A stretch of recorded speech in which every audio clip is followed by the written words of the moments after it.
नमस्कार. आपण universal computer system Bidri येथे MSCIT हा कोर्स करत आहोत. तर त्याच कोर्समधील समर कॅम्प ही ॲक्टिव्हिटी आपल्याला आज पूर्ण करायची आहे. तर ही ॲक्टिव्हिटी अगदी सहजतेने आणि अगदी सोप्या पद्धतीने कशी करता येईल याच्याविषयी माहिती व त्या संदर्भातील ज्या काही स्टेप्स असतील त्या आमच्या बॅचमधील काही मुली समजावून सांगतील.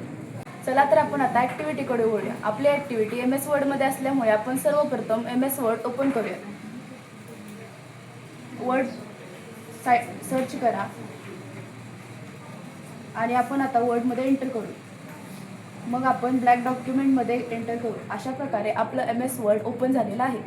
MS वर्ड ओपन झालेला आहे. तर त्यासाठी सर्वप्रथम आपल्याला पेजची साईज नक्की करायला हवी. त्यासाठी लेआउटमध्ये जाऊन साईजमध्ये जाऊन A4 साईज सिलेक्ट करायची.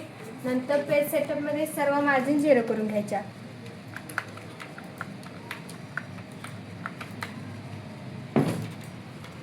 झाली पेजची साईज नक्की.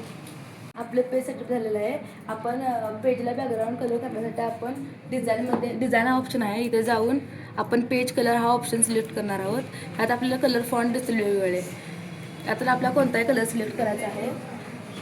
मी ऑरेंज असेल कलर सिलेक्ट केलेला आहे. यावर क्लिक करून आपल्याला इथं ऑरेंज कलर दिसेल. आपले पेज पूर्णपणे कलर झालेले आहे. शिकूया AI ची क्रांती, चला करूया युनिव्हर्सल मध्ये MSCIT. हो, युनिव्हर्सल मध्ये